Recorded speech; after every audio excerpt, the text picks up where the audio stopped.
Hello, everyone. Welcome back to Black Nerds Matter. Today's guest is Jennifer Johnson, digital nomad, scuba diver, freelance writer, podcast host, and recruiter. After earning her master's in counseling, she spent nearly a decade recruiting for engineering, manufacturing, and biopharma students, coaching them through college to career transitions. Since April 2022, Jennifer and her husband have traveled and scuba dived across the world, all while building her freelance and podcast brand. She's overcome personal tragedy, including the recent loss of both her parents, and channeled that into purposeful work and exploration. Jennifer, I'm so excited to welcome you to the show, especially since we connect across time zones. I know you're in Indonesia now. I'm in Laos, actually. Laos. Okay. Yes, we've been here for about 2 weeks, so we'll be here for about a month. And so, yes, connecting across the 12-hour time zone difference. I appreciate you being flexible with my time. So I'm excited to talk to you. I've been looking at some of your podcasts and catching you on social media, so I'm excited to be here. Yeah, I'm happy you're here. It's funny. I was actually at the Buddhist temple with my dad the other day, and a lot of people there are from Laos. So just like meeting all the different Laotian people and everything. So that's really cool to hear about someone being there right now. I've wanted to visit. So yeah, I'm Only really come. excited to have you here. Um, So first thing I want to talk about is tell us a little bit about your upbringing, your background, and what kind of things led you to your path you're on today. Okay. So I was born in New York. And when my parents split up, I was relatively young. And my mother said, "How far can I get away from him and still be in the United States?" So she moved to California. And so I am a bicoastal kid. So that was my upbringing, was really kind of being on both coasts. And it took me a long time to even think about all the states in the middle. But I was really just kind of ping ponging between my two parents, Southern California, palm trees, light in the 80s. And then my New York was real kind of, culture, food, loud, all kinds of stuff. So it was interesting seeing both sides of the country and growing up on two sides. Okay. So you said bi-coastal. I've never heard that term. That's a really good one. I want to consider myself a person like that too because I love Florida and California, my favorite places to be in the US. So I try to be between those if I ever have a choice. So that's cool. So I'm wondering what kind of early experiences hinted you towards being counseling and career advising and helping people grow? Like what made you want to go down that path? Think because I was that kid kind of bouncing around, I think I just became really observant. And I think I just kind of, I was around adults a lot. My sister's 7 years older than me. And so even when I was with her and her friends, I just kind of absorbed and listened and just saw what people were doing. And I think adults, when you're a kid, after a while, they forget that you're there. And so sometimes they have conversations that aren't always kid appropriate.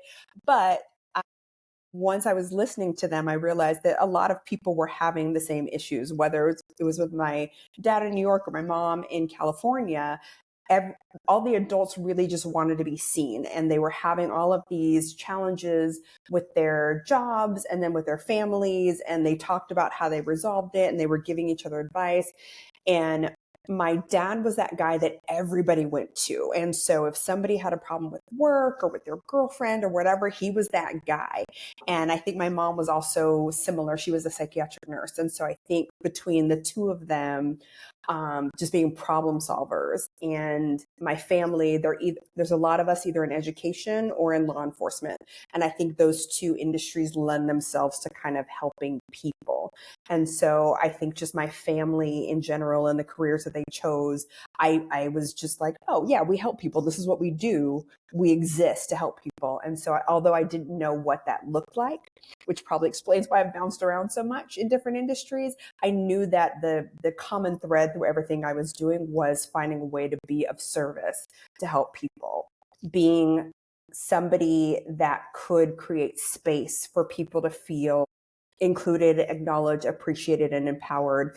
And I didn't have the words for all of that, but now the world being what it is now, I can say that that's kind of what I wanted to do. Okay, so how often were you between the two states? Was it like one year you were there, one year somewhere else, or was it you're mostly based in one state and then you travel back and forth here and there to visit mom or visit dad? How did that work?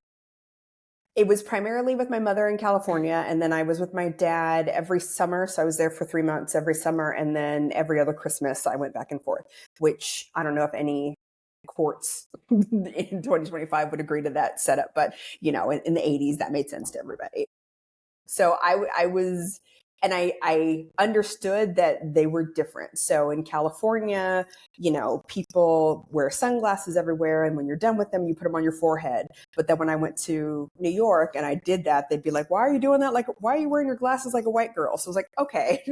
So I was very aware that culturally things were different on these two coasts, and that I had to adapt when I was here, when I was there. That's a very interesting experience. I just think like me and my family, we moved around a ton growing up. Like my dad's job would relocate us, so we lived in a lot of different states. So versus living in like Texas, Florida, Pennsylvania, and just seeing how different it would be, how it would feel to be in those different places, and how you'd be treated by people that look like you, people that don't look like you, just how to adapt. I think that's a skill that I think only like people that move around a lot really have. That like, okay, I can come here and do what I have to do, Absolutely. but it's like you really have to make Absolutely. yourself like you have to make sure that you can communicate with other people to like to their level and talk to them how they want to be talked to. Because if you talk to a person from California like you're from New York, they'll be like, what are you talking about? And you talk to somebody Right. from New York like you're from California, like what the hell are you talking about? So Yeah. it's just interesting to see that parallel. So that's pretty cool. And the approaches are so different in terms of, I think the New Yorkers would call the Californians fake because Californians pride themselves on being very polite, whereas New Yorkers pride themselves on being very direct. And so it was interesting to have to feel like, all right, in this environment, I need to tell people what I want. In this environment, I tell people what I want, but I do it more softly. So I think that was interesting. And I think that does shape me into being able to adapt in a bunch of different environments. That's a good perspective. Thank you. Yeah, you be like, oh, can you please move? And this is in New York. You're like, hey, get the hell out of my way. So it's like, Right, exactly. Exactly. Or in California, they won't say it. They'll just curse you out. They'll be like, "Oh, look at her. I hate her. She's not moving." so I'm wondering, so how do you think your family's values influence the work you did? So when it comes to travel, whatever, because I know you said that a lot of people in your family doing law, doing things that help people. How do you think those values affected you in the long run? I think that was it. I think I knew that whether it came to work, that we were to be of service to other people. And so seeing my dad in his role being a mentor to a lot of people because he worked in New York for the Board of Education and he started in like the plant. So he was an electrician, a handyman, and worked himself up to purchasing. And when he got there, he was really kind of focused on when we're going to bid contracts, let's make sure that we've got minority owned businesses in these contract pools. And that was before DEIB was a thing. So he was doing it before he needed to. And so that was my perspective of we need to make sure that whatever we're doing in the workspace, that we're inclusive. And so that was from the beginning that I learned from my dad that no, we need to make sure everybody gets a seat at the table. And so that was probably something that I did, again, as a career, I didn't know what that looked like, but I knew that no matter what I did, I was making sure that everybody had access to whatever that was. So that is how he influenced me with work. My grandmother was the first after her my grandfather divorced, and she went back to school. She was raising 4 kids by herself, but she still went to school and got her bachelor's degree in business administration. The company my dad worked for, once he got to purchasing, he was in a program where they were trying to get more leaders, and his business paid for him to go to college. So he was the first person in his family to go to college. And so what that said for me was, you're going to college. We don't care where you go, but you're going to college. And I think that was a consistent theme through my life from both my dad and my grandmother. And then when we traveled, because that was something that was important to both of them too. So my grandmother would take us on smaller trips to, if we went to Boston, we went to Harvard. Or if my dad took us on a trip somewhere, all right, we're going to just pull to Connecticut, but let's also go to Yale. So like, I didn't know it at the time. I just thought we were going on vacation, but they clearly wove all of that stuff. I didn't go to either one of those Ivy League schools. that to me, education was always a thing, and seeing different places and different people and different things was always woven into my life. So it was easy for me when I decided to pursue a career, and now a career as a digital nomad, that I still have that thread of education, helping people and finding opportunities for people to be included. And I really credit my dad and my grandmother for both of those.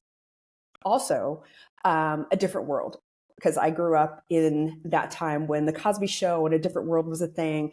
And A Different World gave me a perspective on college that my dad and my grandmother didn't have, because they went Hmm. as adults. They didn't go and live on campus and all of that. So all of that was like, oh, is this what college is going to be like? I cannot wait to go. And then I remembered, I am shy. This is not going to work for me. I am an introvert. This is not going to be a great experience for me.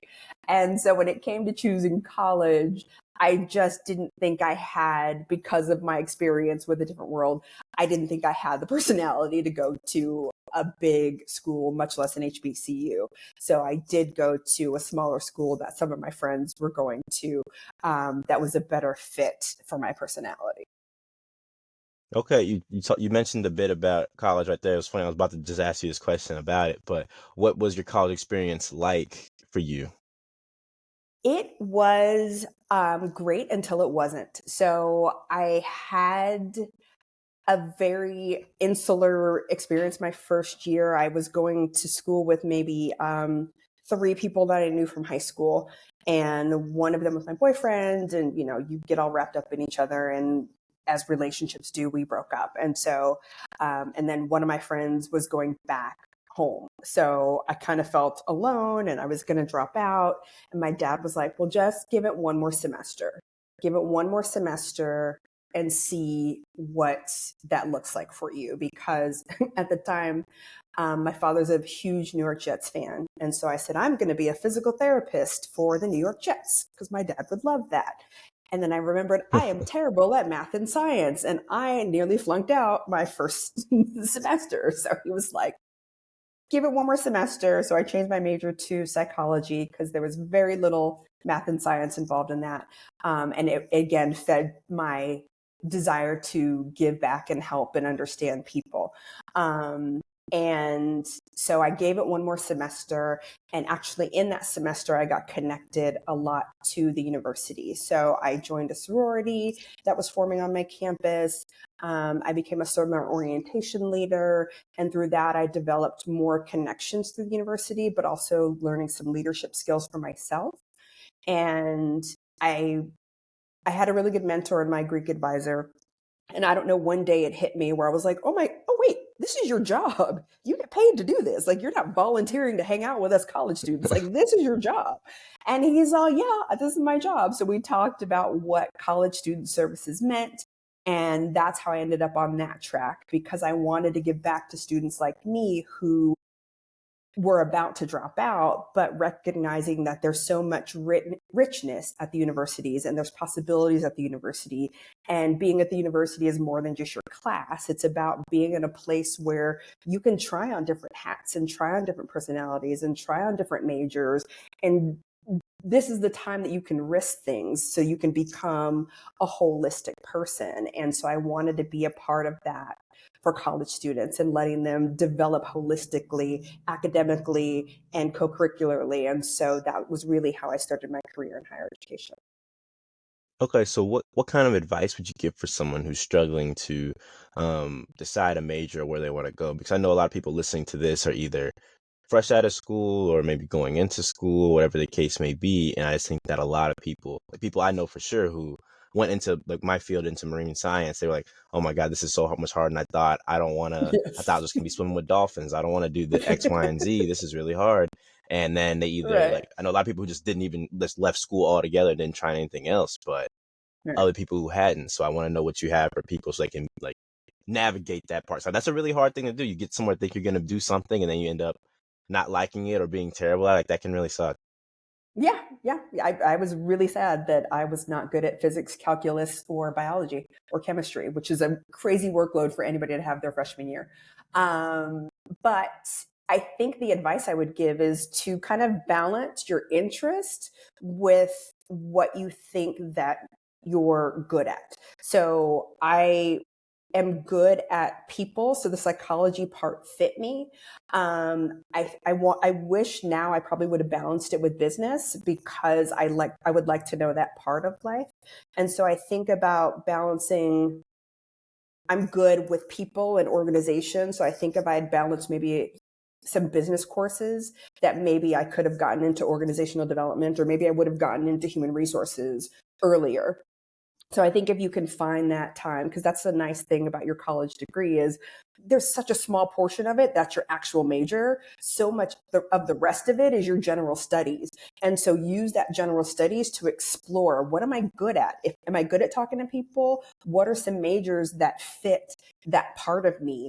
And what are my interests and my skills? And let's find some courses that fit that. And then maybe you can find your passion by matching that. That might be a double major. That might be an integrated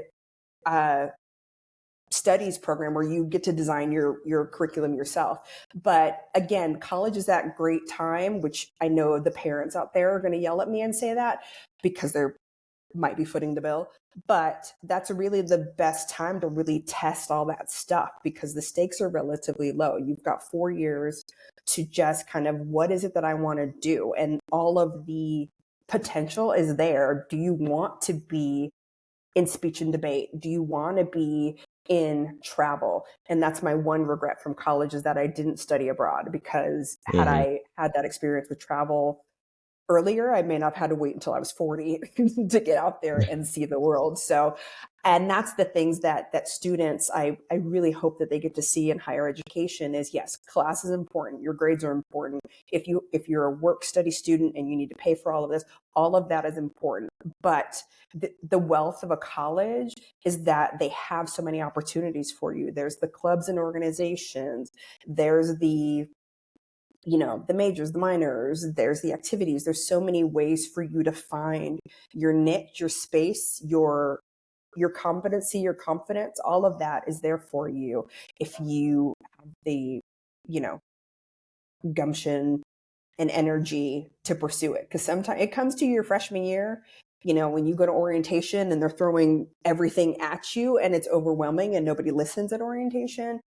And then you forget and you get stuck and you realize, oh, I do want to join a club. Where do I start? And so that's what those of us in the student services side were doing, was that everything outside of your academics, that's what the folks that I work with did. And I loved my job. That did it.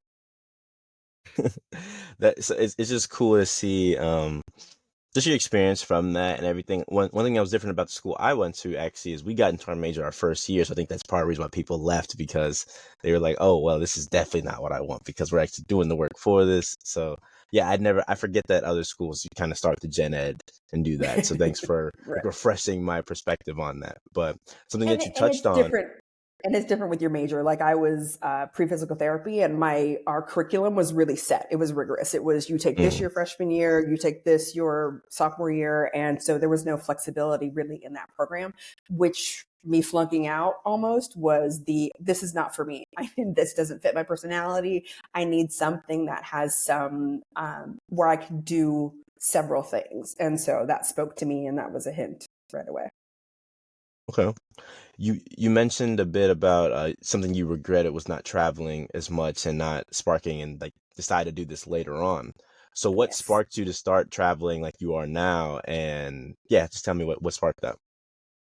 I don't really know. I think I was, again, my family had always gone somewhere. Like we weren't taking big trips when I was a kid because the money wasn't there. And so my dad got remarried. So my brother's 12 years younger than me. And so he got to do all of that stuff, which I love him, but also, I didn't get to go on any of these big trips that he got to go on. But I think the traveling that we did do kind of opened the door to worlds that were different than mine. So even though I had kind of a bicoastal experience, there's all these states in the middle that I hadn't even considered. So even being at the university and going home for Thanksgiving with a college friend who lived in Arizona, or spending a week in spring break with another friend who lived in Florida.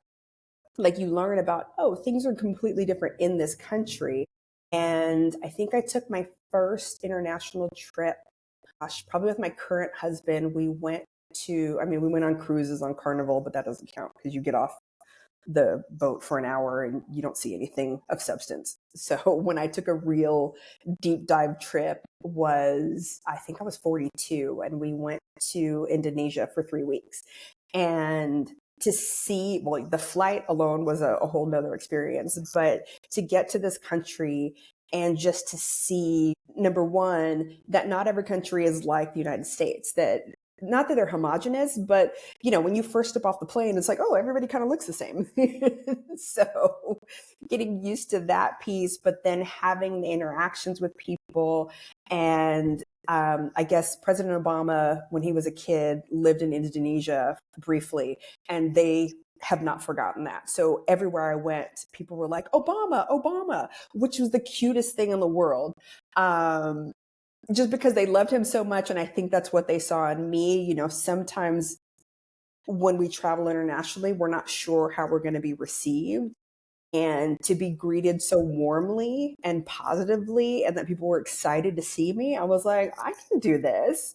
I can definitely do this. And so I think that trip to Indonesia, where people were just so kind and so helpful, and, they learn English there, but one of the people that we talked to said, we practice with each other, but we have our own accent. So we're not learning from native speakers. And so I was like, oh, that makes sense.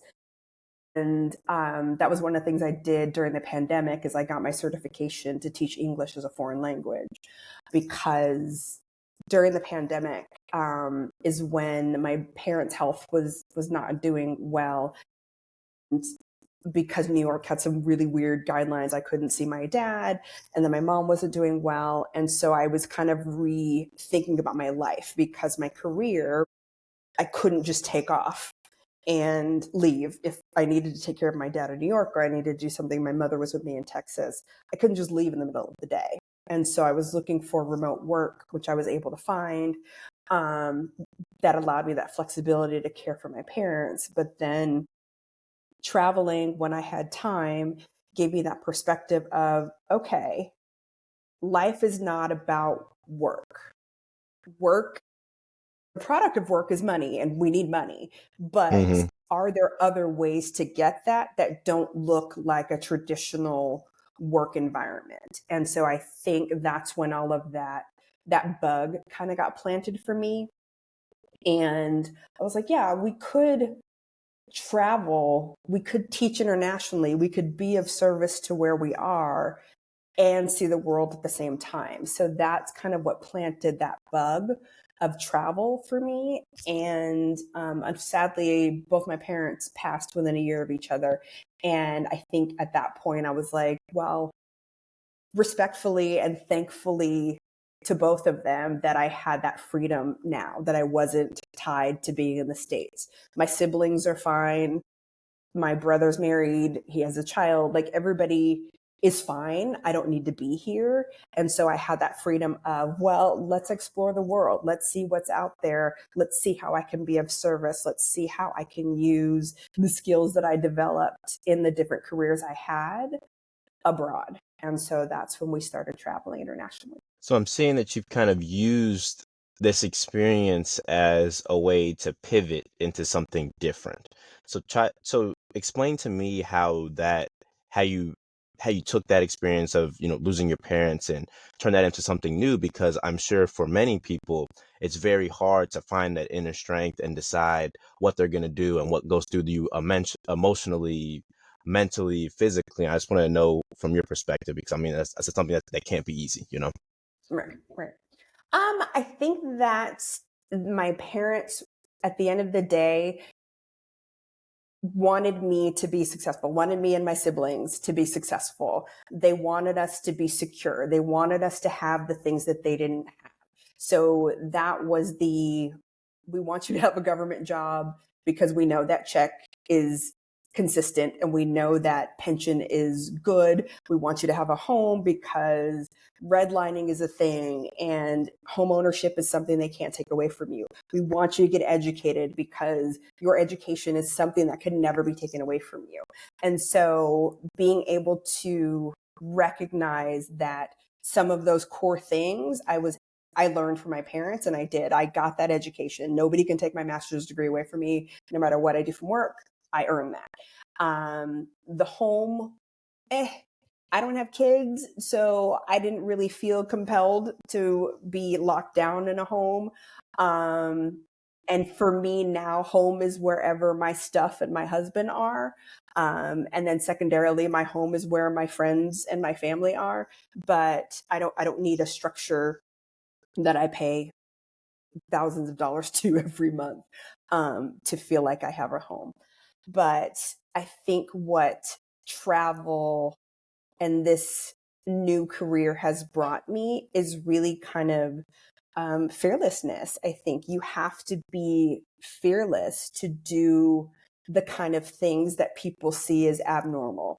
And you have to be fearless to say, I'm choosing myself. I believe in myself. I believe in my skills. I believe in my mission. I believe in being somebody that gives to the world, that wants to be a part of the world. And if that doesn't look like a steady paycheck, it doesn't look like a pension, that's okay. There's a lot of people out there that are successful following their passion. And I think that was the crux of why I started the podcast, Wise and Wine, was I was interviewing people who had done just that, people who had pivoted their careers following a passion and became wildly successful doing the things that they were passionate about. And so that gave me, as I was interviewing people and researching people, and being fearless about reaching out to people, because one of my guests, we were on an airplane, you know, that magazine that's in the back of the airplane that nobody Yeah, reads. yeah. I happened to read it, and they had a feature on a guy named Jackie Summers, and he was the first Black liquor distiller in the United States. And I was like, what? That's amazing. And I popped him an email thinking I would never hear back from this guy. And I want to say 2 days later, he said, yep, I'm there. When are we going to do it? And so that fearlessness to just let me reach out to him and see what happens was fulfilling to me, because I learned a lot from him and learned a lot about the podcasting process, which you know, and you've done an extraordinary job with your podcast, but you know how much time it takes to lock down a guest, generate questions, schedule time. All of the things that you do to put this together are skills, and they're skills that you didn't even maybe know that you had, or you didn't think that they were marketable when you did it. You probably started the podcast and went, this is something I'm interested in. Let me try it out.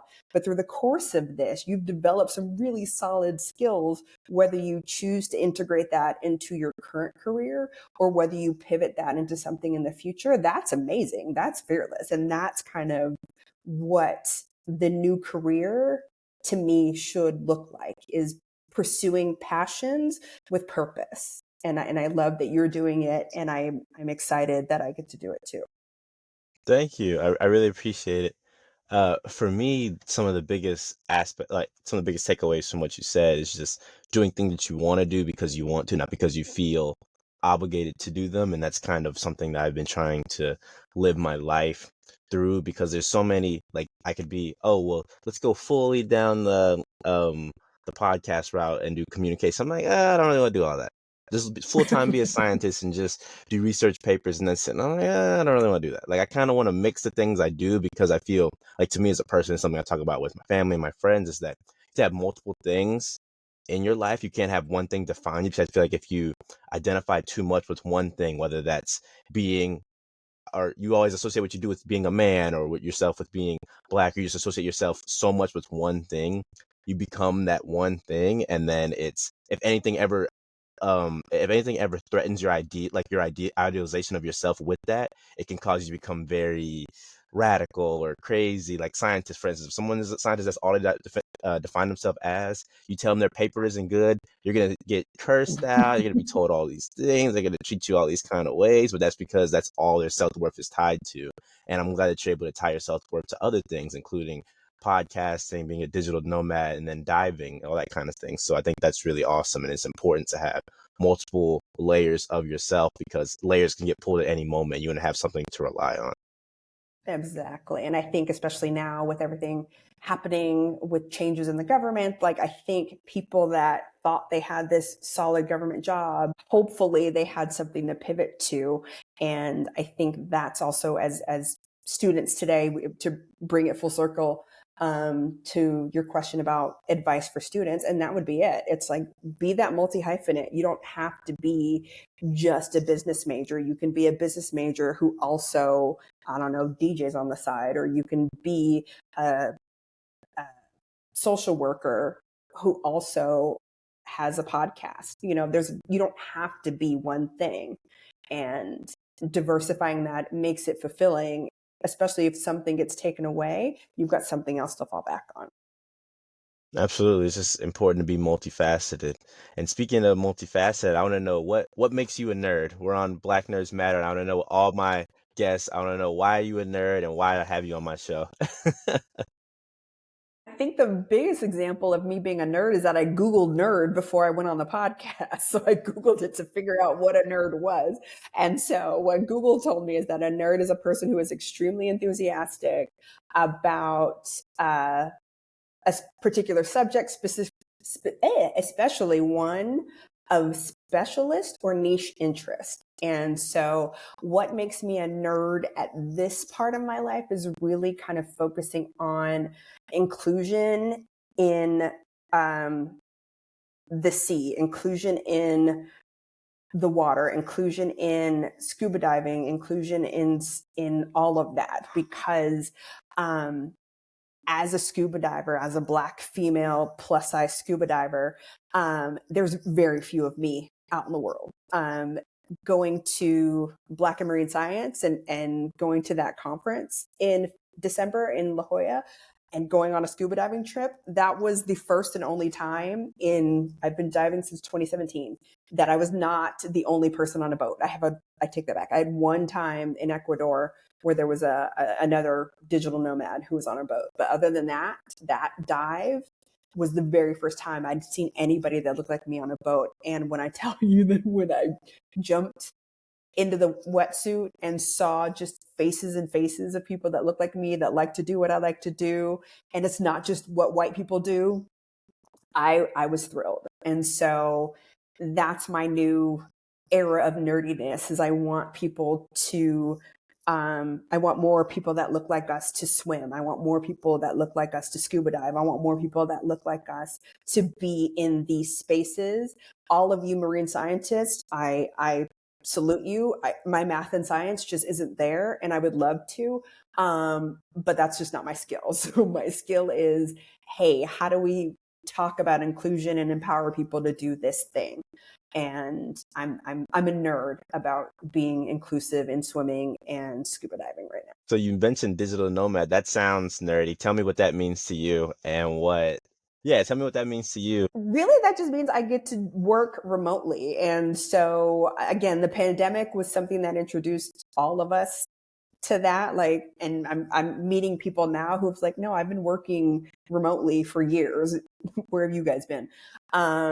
So being able to do work, not confined to a desk, not confined to my country, not confined to a space, makes my life and my interest a lot more feasible to carry out. Like I can have that time where I want to travel and I want to teach English. We're in Laos right now. And so there's a school near us called Big Mouse House, where people can drop in the evening. There's a class in the morning and a class in the afternoon, and you just drop in, and it's just for the students to practice their English, because they practice with each other, but they want to practice with native speakers to get the intonation, to get the accent down, and to learn some of the phrases and stuff. And so I have the freedom to do that because I get to work remotely. So that's what being a digital nomad primarily means. It means finding places with good Wi-Fi. It means um, it means that you schedule your day differently. That 9 to 5 is never a 9 to 5, especially now that I'm 12 hours ahead of the United States. So my 9 to 5 looks like, it might be an 8 p.m. to 2 a.m. And then the next day I explore and we walk around and I've got a project that I need to get out. So I really get to plan my day a lot differently. So when I see pictures about digital nomad and it's some woman on a beach in her tank top and just with her laptop, I'm just like, what? That would never happen. Number one, sand. Number two, internet connection. Number three, if people just see you sitting there with your laptop, they're going to take your laptop. So no, that's not what being a digital nomad looks like at all. Yeah, I just never heard the term before. So when I saw that looking you up, I was like, oh, that sounds cool. That sounds something like something fun. So I'm glad you're able to shed a little bit of light on that. I wanted to come back to something that you were saying earlier. You talked a bit about traveling with your husband and not sure if you guys would be accepted. I want to know what that experience was like, and then after that, I want to dive into kind of more of the scuba diving stuff and what that experience has been like for you. So if you could care to elaborate further, I'd be excited to hear that. Yeah. Of course. So when we left, not only did losing my parents was an impetus for making the change, but also it was the George Floyd, Ahmaud Arbery, all of that stuff was happening around the time when we decided to leave. And I was just feeling like I wasn't feeling safe and I wasn't feeling seen and accepted and valued. And so I wasn't sure what that would look like being in other countries. And we started our travels through Central and South America. And the thing that shocked me the most is seeing how many Black communities, Caribbean communities exist in South America. And so that required me to do a lot of research in why are there so many Afro Costa Ricans? Why are there Afro Brazilians?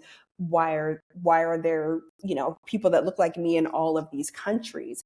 And a lot of it breaks down to transatlantic slave trade and all of this stuff. But having to dive into it while we were there felt important to me. I felt the need to know why there were people that looked like me here. And a lot of those countries are really kind of open about it and talk about that history and why it happened. And you can still see it actively in a space. So like in Salvador, Brazil, that I want to say that area is like 80-90% Black or Afro Brazilian.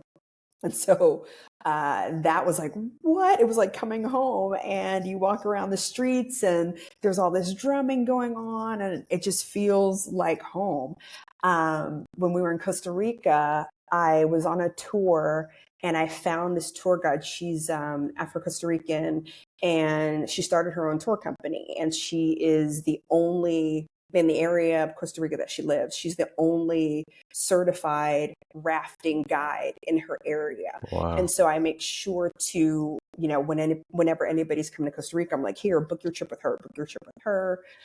In the southern Caribbean part of Costa Rica, I met another woman who started, her company's called Soul Life Travel.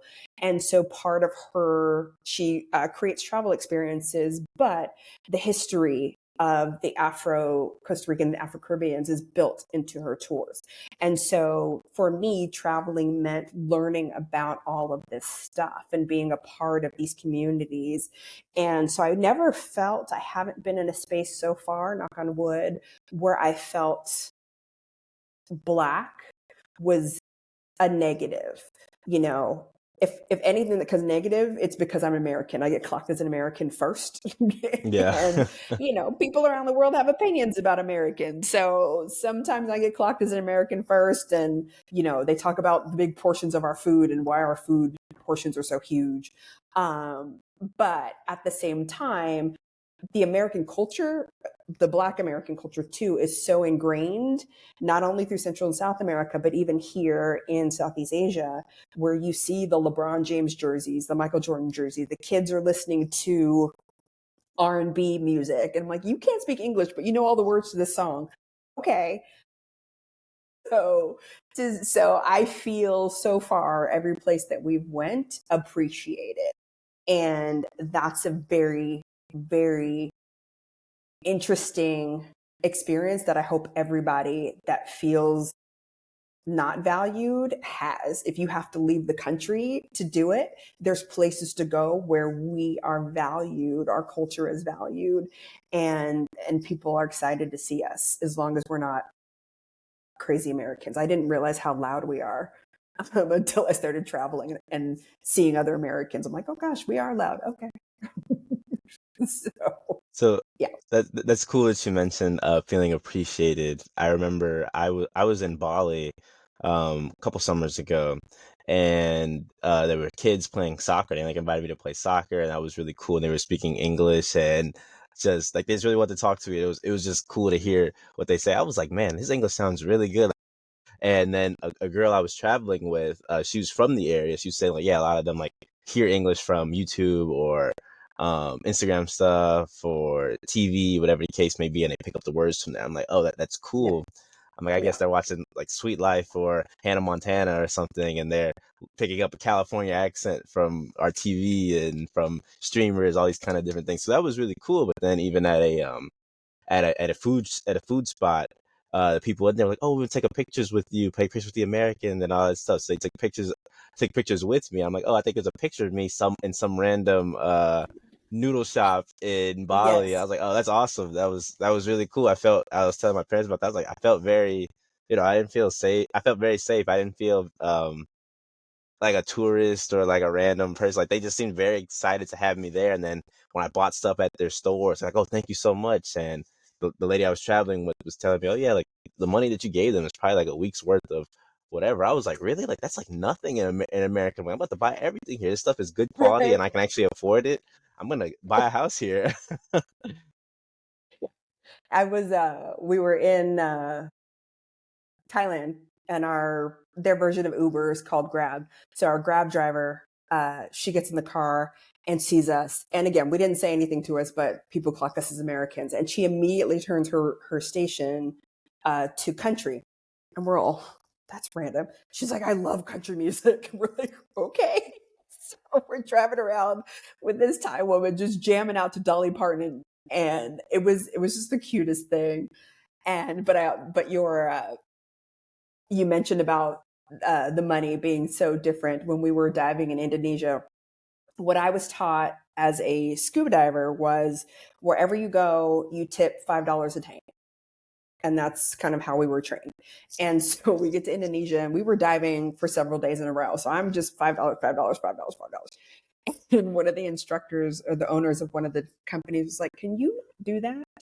Because you've given him what I pay him for a month. And now I'm not going to see him for a month because you've given him his salary in tips. And in my head, I was like, I've just been giving him $5 a tank, which maybe was $20. So it's a little interesting and also scary that things that aren't significant to us, like we're just tipping $5, could be somebody's monthly salary. So that's always humbling an experience too. Because we're traveling, we don't have a lot of expensive stuff. I mean, we have our laptops. It's probably the most, and our dive gear is probably the most expensive stuff we travel with, but we don't have like brand name this or, brand name that. So we travel and live pretty modestly. And so that's another thing that drives me sometimes bananas is when we see Americans and they've got all of this stuff. I'm like, why? Nobody cares. Just be a person. I think it's interesting. I wonder if you've had this experience as well, but I see the stuff in the stores there and I'm like, oh my God, this is how many dollars? It's $2 here. This would be like $100 and I'm gonna buy this right now. And it's the same quality, if not better. Like, cause it'll be, I don't know, it'll be Puma, but it'll be Pumu or something, and that's what it'll say. But it'll be the same type of shoe, the same type of everything, have the same function. I'm like, oh, I will literally wear this at home and nobody will know it. Even if they do, like, I don't care. Like, this is exactly the kind of stuff I'm looking for. I was like, so they must. And the first thing that came in my mind was Indonesia. I'm like, they must make this stuff here then ship it to the US, change the brand, whatever, and then mark it up however much. But I'm like, I have this backpack I bought here that cost me $20, and I've had people fix it for me because I've been stuffing it too heavy, like messing up on my own. But I was like, if I bought this in America, this would have been however much money, and then if it broke, I would have been taking it right back there saying, hey, I bought the warranty, whatever. This was $200. I need you guys to fix this now. But I'm like, oh, I don't mind going and get it fixed for $5-10 because I only paid 30 for it, so it's like it's all good.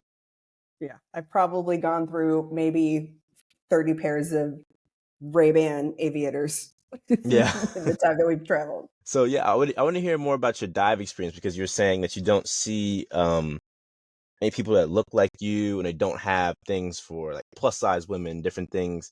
So how has that been for you since you said you feel so accepted in all these other areas? How has your acceptance felt in the dive community? Dive community, I would say, and I say that I don't see a lot of divers, and then I go to BIMS and I see tons of divers. So we're out there. They're not where I'm at, but the divers are out there. So with Black Girls Dive and National Association of Black Scuba Divers, and there's a bunch of communities of divers out there, even minorities in shark sciences. So there's divers all over. They're just not where I'm at. And so I would like to see more of me on a boat. Not that it makes a difference in terms of how the dive goes, because at the end of the day, we're underwater. We can't talk to each other anyway.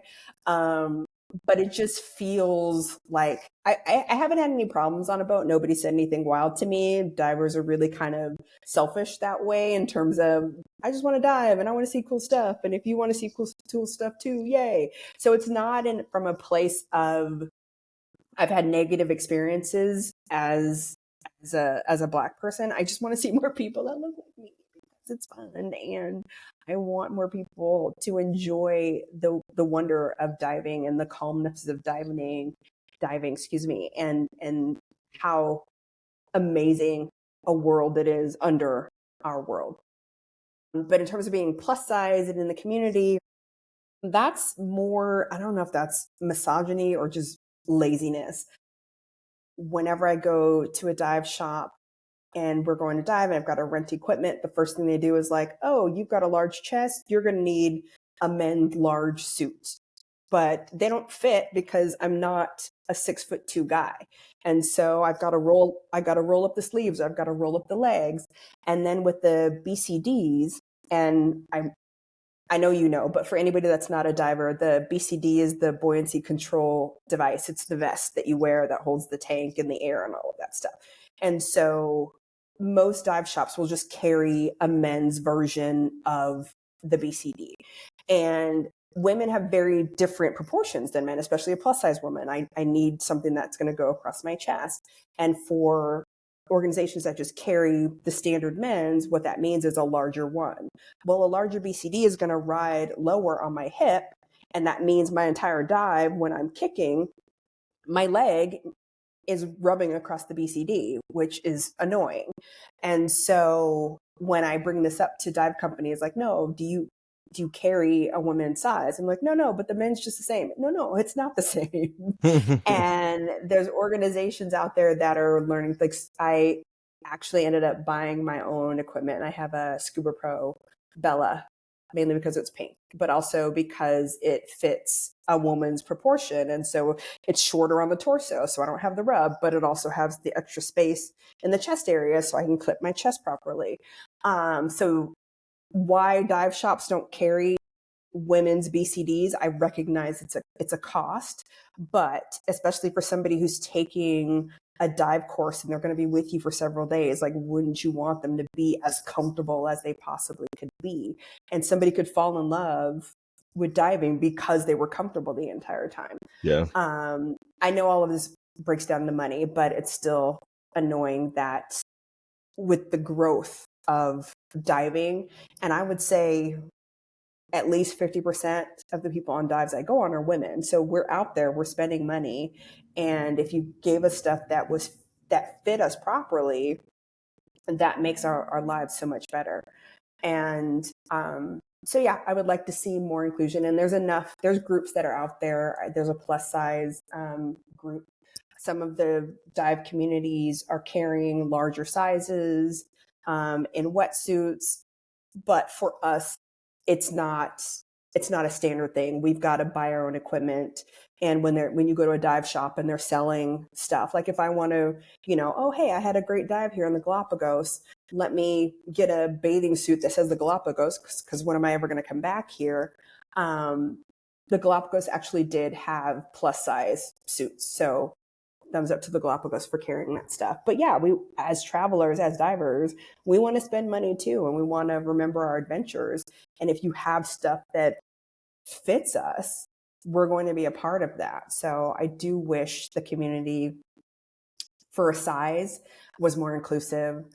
I think with dive shops, until I tell them that I'm an experienced diver, I get a lot of advice about how much weight I need to get down.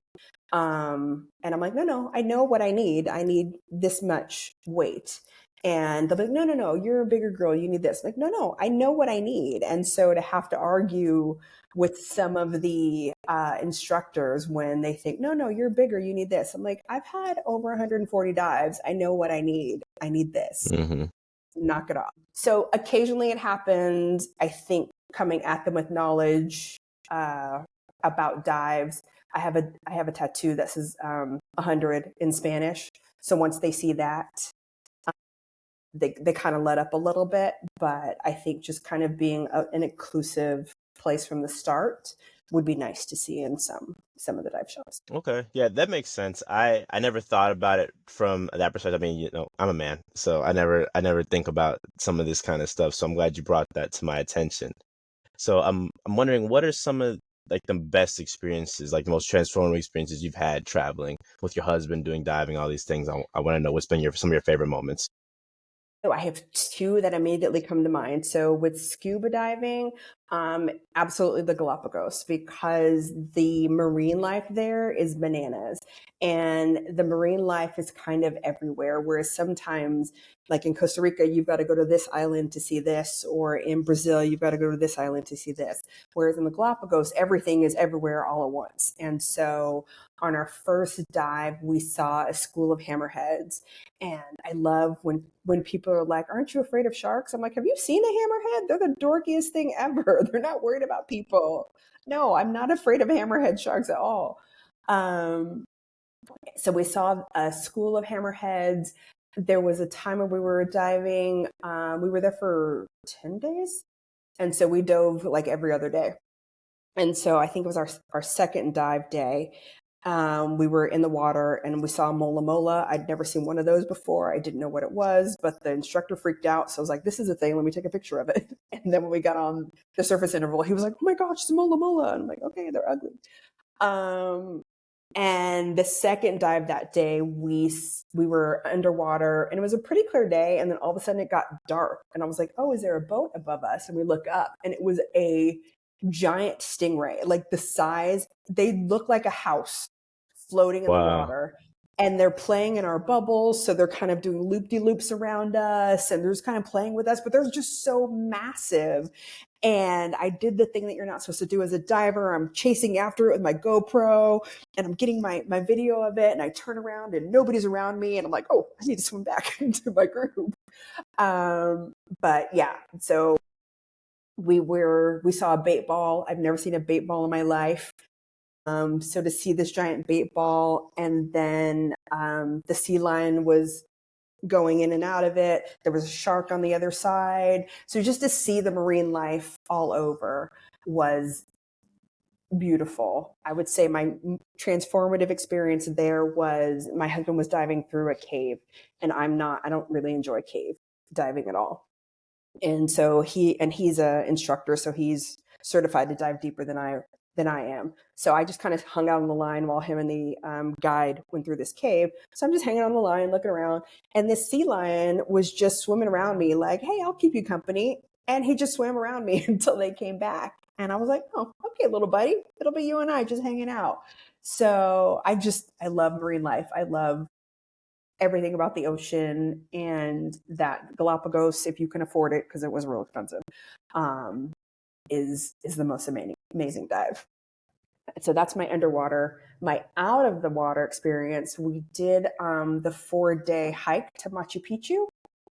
And that I did not think I was going to enjoy because although I am outdoorsy, I'm also bougie. And so we slept outside in a tent and we didn't shower for 4 days. So that part wasn't great. But on that last day, when you come over the hill and you see the Sun Gate and you see Machu Picchu, and over the course of the 3 days, you're learning about the history of how it just wasn't conquered by the Spanish. And because it wasn't conquered, it grew over, and then some explorer found it, and it's retained its original architecture. Like, just to see that somebody built this with their hands and that it's still standing was just breathtaking. So I think one of the days, the second day is the hardest day. You do a 12-hour hike. And so the fact that I made it through that, and although I was last in my group every day, um, I just kept telling myself, you know what they call the person that graduates last in medical school? They still call him doctor. So I came in last every day, but I still finished the 4-day hike in Machu Picchu. That's cool. I love that. That's awesome. Definitely giving me places that I want to travel to now. I'm definitely gonna check out the Galapagos because of how much I love marine life. But we have one last question for you Yes. today, and again, thank you so much for spending your time, especially with this 12-hour time difference. I know it's crazy, but looking back at your old life and the one you've created now, what are you most proud of? I think I am most proud of the fact that I stuck to my values, that my values are a part of everything that I do. It's my values are a part of my work, my values are a part of my travel, my values are a part of my relationships, and my value in caring for, recognizing, empowering, and being of service to other people is a thread through every part of my life. And I've never compromised that, not once. And I'm really proud of that. Thank you so much for being on the show. I mean, this was great. It was just cool. Seeing like another black creative doing all these things, traveling. I mean, I love traveling myself, and it's just awesome seeing someone choosing to do that with their life because I mean, for me, this is something I want to do my entire life, and it's awesome to see people who have even started later on than I have that are continuing to do it, loving it. And it's like, yo, I don't need to have a house. I don't have to have all these things that America says I have to enjoy myself. So I'm sure that was inspiring to people listening, and it's inspiring to me as well. So thank you so much for being on the show. Of course. And I have to give you your flowers before, we want to give people their flowers while they're still alive.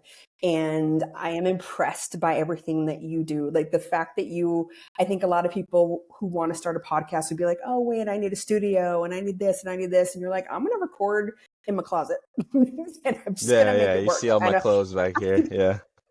But instead of waiting for the situation to be perfect, you said, I'm going to work with what I have and I'm going to excel in all the ways that I can by using my skills. And so I have to give you flowers for this. What you're doing is really impressive, on top of the fact that this isn't your primary gig. That you're doing two things well is impressive. So thank you for having me and sharing your time. I appreciate it. Yeah, my laptop is definitely on top of my suitcase right now. I don't have a desk in here, so yeah, I'm just putting things together to make sure they work. But I appreciate that. I enjoy doing this. I love being able to share people's stories, like your own, and I try to do my best to do them as well as I can while bouncing the other things. Like I said, it might take a while for episodes to get out, or I might have a month or two I can record out of the year, depending. But it's just when I have time, I want to do it because people like you and their stories are really important to me and my audience. I want to make sure we get as many people knowing about the paths they can take in life as possible. So thanks again for sharing, and everybody. That was Jen Johnson. Make sure to find her when you're going out to Laos and all these other countries. 'Cause I'm sure if it's a country in South Asia, she'll be there. Yes, come see me. I need more people to look like me out in the world. All right, guys. Thank you so much for listening. With all that, Black Nurse Matter is out. Peace.